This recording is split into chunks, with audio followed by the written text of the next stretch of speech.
Ainda falando de Ribeirão Preto, a Prefeitura acolheu as 17 medidas sugeridas no ofício do Ministério Público para endurecer as regras de quarentena na cidade. Entre os itens estão restrições para a venda de bebidas alcoólicas nas lojas de conveniência, limitação do número de passageiros no transporte coletivo, interdição de vias públicas que viraram locais de aglomerações e controle maior de acesso aos supermercados.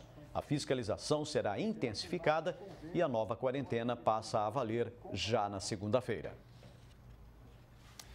Para falar um pouco mais sobre esses dois últimos assuntos, a gente tem aqui hoje o Dorival Balbino, que é presidente da Associação Comercial e Industrial de Ribeirão Preto, e lá também na nossa redação, o Rafael dos Anjos, que é especialista em gestão pública. Começando por você, Dorival, como que a ACI vê essas restrições, essas novas determinações do prefeito de Ribeirão Preto, Duarte Nogueira? Boa tarde para o senhor.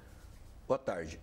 Nós estamos há 45 dias, dos 45 dias, 30 dias com restrição, fechado o comércio, com pouco atendimento, não podendo as lojas abrirem e tal. Dos 45 dias, só 15 funcionou normal. E o vírus e a contaminação está crescendo.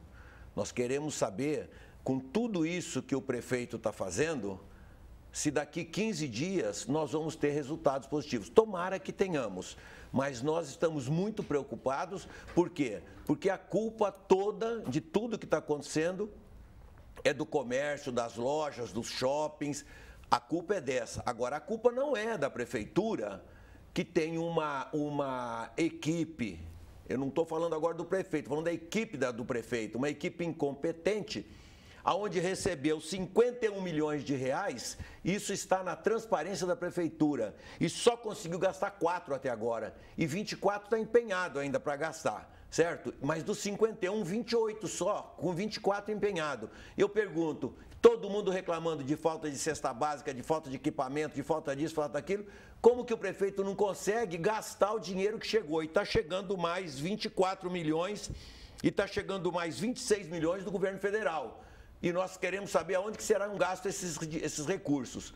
Outro problema, a culpa é do comércio, a culpa é da iniciativa privada. Só que o HC, a Ribeirão Preto, recebeu 34 respiradores, já haviam chegado 28.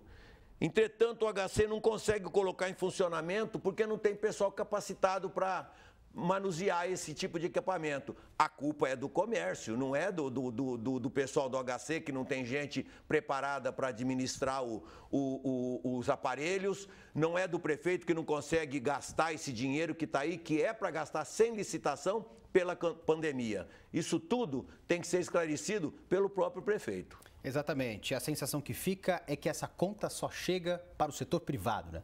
Não tenha dúvida. Por quê? Porque se você vê a quantidade de cestas básicas que foram distribuídas, a maioria foi de iniciativa privada. Dinheiro que a iniciativa privada está enviando para o Supera, 60 mil reais para comprar kit de exame. Tudo isso tem sido feito. Agora, o que acontece é o seguinte: nós, iniciativa privada, somos pagadores de impostos e o governo é o administrador desse recurso. E nós temos que começar a exigir que esses recursos sejam melhor bem gastos.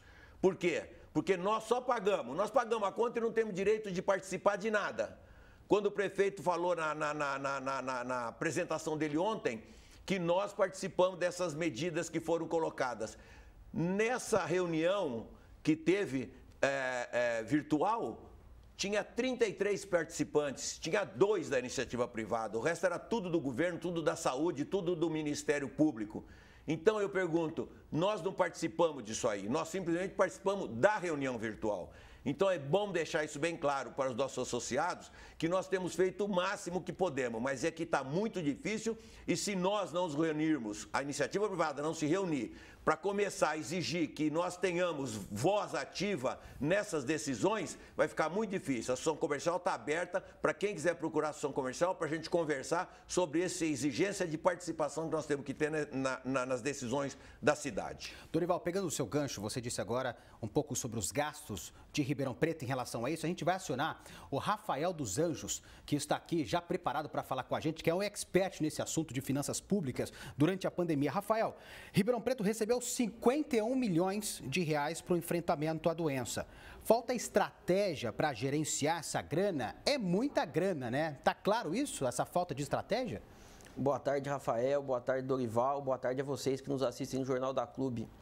A gente tem acompanhado de perto a execução orçamentária, é exatamente o que o Dorival falou. A gente tem um volume de recursos recebidos e praticamente um pouco mais da metade foi empenhado. Então, ainda a gente tem um volume muito grande para poder ser investido aqui na cidade. Então, não adianta só chegar recursos, tem que saber aplicar os recursos e o investimento em saúde tem que ser concatenado. No ano passado, a gente teve a ventilação na cidade de que faltavam profissionais no HC.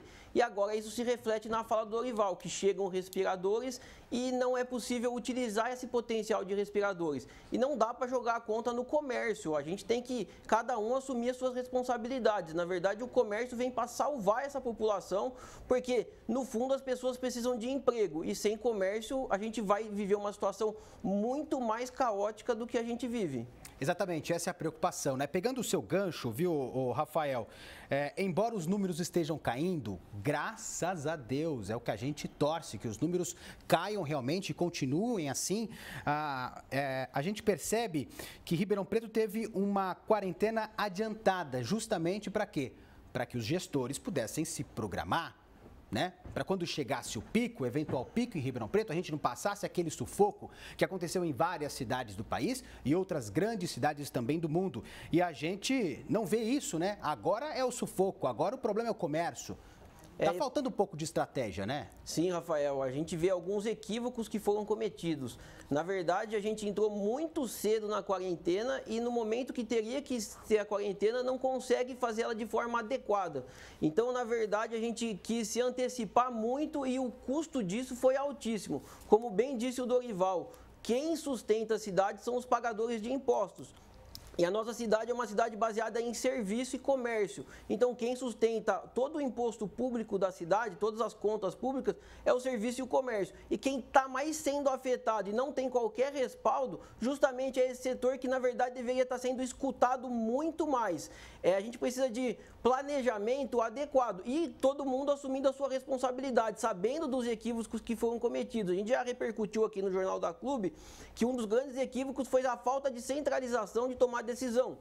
Isso por uma decisão do Supremo Tribunal Federal que permitiu que 5.570 prefeitos, mais todos os governadores tomassem decisão isoladamente. Isso é extremamente ruim para uma pandemia. A gente precisa de uma gestão centralizada para tomar decisões rápidas, concatenadas. E justamente o que a gente não está tendo por causa dessa decisão é esse alinhamento que precisa ter. Então não adianta, se você tomar a decisão, você injetar dinheiro na economia, se ele não pode sair na ponta, que é o que a gente está tendo nesse momento. Você tem o governo federal fazendo um esforço tremendo para investir dinheiro na ponta, para chegar o dinheiro na ponta, e esse dinheiro não chega e não tem como circular. E não chegando na ponta, não circulando a economia, o impacto da economia pode ser muito maior do que o impacto do coronavírus. Exatamente. Dorival, uma coisa muito interessante. O prefeito colocou todas aquelas medidas que foram impostas pelo Ministério Público. E agora são, no mínimo, 15 dias para manutenção de todas essas medidas. Ou seja, a semana que vem uma nova determinação do governo do Estado. E o prefeito disse que não vai haver uma flexibilização, mesmo se o governador liberar. Aí fica aquele questionamento para a gente. Quem manda agora, né? O prefeito disse anteriormente que não tinha mais autonomia. Agora tem autonomia? Ou seja, está muito estranha essa história. Bem, eu acho que o prefeito está realmente bem perdido. Primeiro, ele não tem autonomia para mandar na cidade, porque quem manda é o governador. Bem, aí diz o seguinte, o prefeito tem autonomia para restringir e não para flexibilizar. Como eles não têm equipe para sugerir o que fazer, precisou o Ministério Público se reunir com autoridades da saúde, da cidade e tal, para sugerir medidas para que ele pudesse se restringir os direitos aqui na cidade, a locomoção, a vida da cidade, certo? Ou seja, ou vem do governador ou vem do Ministério Público. Eu pergunto, e o prefeito? O que a equipe do prefeito está fazendo? O prefeito, quando alguém fala que o prefeito não faz nada, eu sou contrário. Eu acho que o prefeito faz sim. O prefeito tinha o direito de restringir o direito do comércio, dos serviços das pessoas. E isso ele fez. Como que ele não está fazendo nada? Restringir, ele sabe restringir, tá certo? Agora, ele restringiu por 15 dias. E eu pergunto, a semana que vem, se o governo desse uma faixa laranja para Ribeirão Preto, como ficariam essas restrições? Ele já disse que não vai cumprir, tá certo? Ele tem o direito de não cumprir. Agora eu pergunto, e aí? E se daqui 15 dias os números se mantiverem? Como é que ele vai ficar? Aí vai fazer o quê? Aí só falta fechar, sabe o quê? Fechar a prefeitura, o prefeito pegar o boné dele e ir para casa, porque não dá para você ficar acompanhando medidas de um lado, medidas do outro, perdidas no espaço, e o prefeito recebendo ordem do governador, agora ordem do Ministério Público, ordem da Secretaria da Saúde. E o prefeito, qual foi a iniciativa dele? O que ele disse? Ele disse claramente, vamos cumprir as 17 medidas indicadas pelo Ministério Público. Qual que é a medida indicada pela Prefeitura? Nós não temos. Então, está na hora de alguém tomar conta dessa cidade. Ainda bem que daqui 4 meses, 5 meses, nós temos novas eleições e aí vamos ver o que vai acontecer no futuro. Tomara que a população se lembre disso, né, Dorival? Com certeza. Vamos acionar o Rafael de novo? Para falar com a gente, de xará para xará, né, Rafael? E aí, a gente percebe uma situação, Rafael, e a gente tem um contrato de ambulância aqui na cidade de R$1.100.000, voltando a falar de gestão pública e também de finanças públicas, que inclusive é investigado pela Polícia Federal. Também temos a compra de máscaras, que foi mostrado nessa matéria da Ximene a partir de agora. Ribeirão não tem respeito pelo dinheiro público durante essa pandemia? Olha, no começo da pandemia, muitos gestores públicos se equivocaram, tomaram medidas que a gente chama do efeito manada, que, querendo se antecipar muito, acabaram tomando medidas precipitadas. Mas tem um momento que todo mundo tem que admitir o seu erro. Ninguém é perfeito, todo mundo comete erro. E está na hora da gestão pública também fazer essa meia-culpa e admitir alguns erros que foram cometidos, alguns equívocos, e não só do Poder Executivo, como do Judiciário também, porque a gente tem que lembrar que a gestão pública é feita por meio de 3 poderes: Executivo, Legislativo e Judiciário.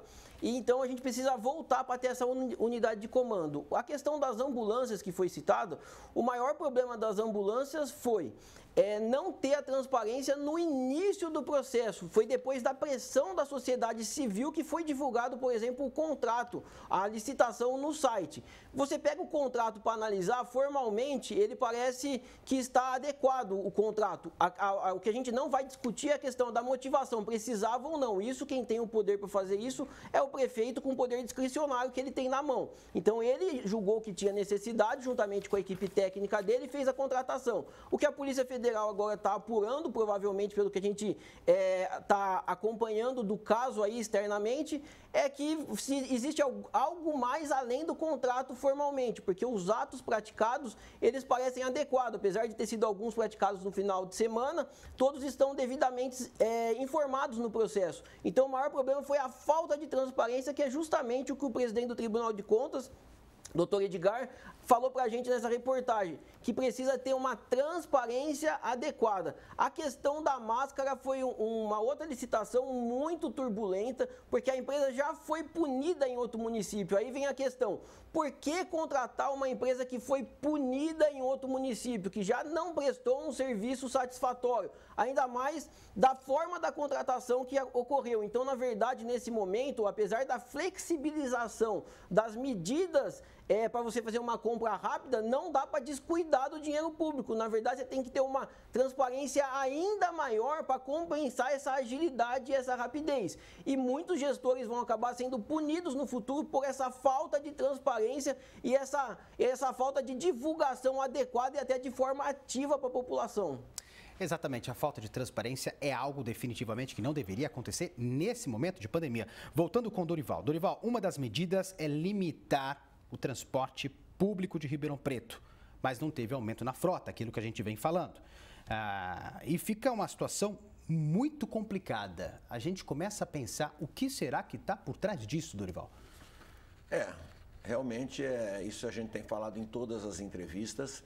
Essa foi uma das proposituras da nossa nessa reunião virtual que existiu, que os ônibus têm que voltar a rodar 100% e tem que trabalhar nos horários normais. Porque hoje, se você sabe, os ônibus estão com 40% ou 50% da frota rodando e rodando nos horários de domingo.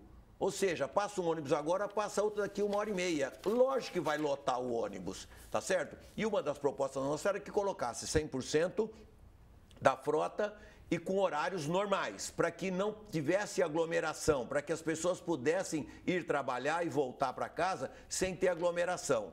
Aí eu falei isso para o promotor, né, que o promotor inclusive incluiu na pauta, e o promotor disse, mas é que como o serviço de transporte urbano é uma concessão do município, o município é responsável. Se der prejuízo, o município tem que cobrir. Aí eu falei, bom, mas espera um pouquinho, e quando dá lucro, eles devolvem para o município? Aí ele sorriu, né, e disse, é assim que vai fazer. Quer dizer, ou seja, o prejuízo é socializado, agora o lucro é privatizado. Então isso é o que está acontecendo em Ribeirão Preto. Eu convoco o senhor prefeito para que amanhã, no horário das 7 horas da manhã ou no horário das 18h30, ele pegue um ônibus, circule de ônibus. É muito fácil para o senhor sair da prefeitura e ter o seu carro com motorista esperando na porta da prefeitura. Vai pegar um ônibus, vai andar lá para o Quintino, para os bairros periféricos e vai andar e ver. E tomara que o senhor não pegue o corona. O que a gente fica questionando, Dorival, é justamente a aglomeração. Aglomeração no ônibus pode, aglomeração no comércio não pode. Aí aqui tem uma outra medida que foi editada ontem, que fala sobre não vender bebida das 18 horas às 6 da manhã nos estabelecimentos, nos postos de conveniência. Ou seja, todo mundo vai para o ônibus, todo mundo vai para o mercado, né? Ou seja, lá pode aglomerar. Sabe o que acontece? Incoerência, né? Sabe o que acontece? O problema dos postos é que o que eles não estão, não é o problema de vender bebida, o que eles não querem é aquela aglomeração, aquele pessoal que compra bebida e fica bebendo ali no posto, entendeu? O próprio promotor falou isso, doutor Sebastião. Eu passo às vezes às 7 horas da manhã no posto e está cheio de gente bebendo bebida, bebendo cerveja, cantando e tal. Então é uma situação, é isso que eles querem acabar. Certo? E para isso prejudica a venda do posto, porque a pessoa podia muito bem ir lá depois das 18, comprar uma caixinha de cerveja e levar para casa, mas não vai poder vender. Então isso aí são tudo medidas restritivas que vão arrochando. Vai chegar uma hora que esse país, nós já temos um gasto aqui em torno de 60%, com a arrecadação do município para pagar salário dos funcionários públicos e dos aposentados, dos inativos. Chega a 60%, quase 60%. Mais um pouquinho vai chegar lá em cima. E eu pergunto, de um lado aumenta a despesa, do outro lado corta a abertura das lojas e diminui a arrecadação de imposto. Eu quero ver quem é o prefeito, o governador ou o presidente milagroso que vai conseguir fazer esse país rodar com essa imensidão de funcionário público nas 3 esferas sem ter arrecadação. Essa é uma solução para grandes economistas. Tá certo, a gente agradece a sua participação aqui, Dorival Balbino. Muito obrigado pela sua participação aqui mais uma vez. E a gente agradece também a participação do Rafael dos Anjos pela sua participação e colaboração conosco. Obrigado aos dois. Paulo Posse.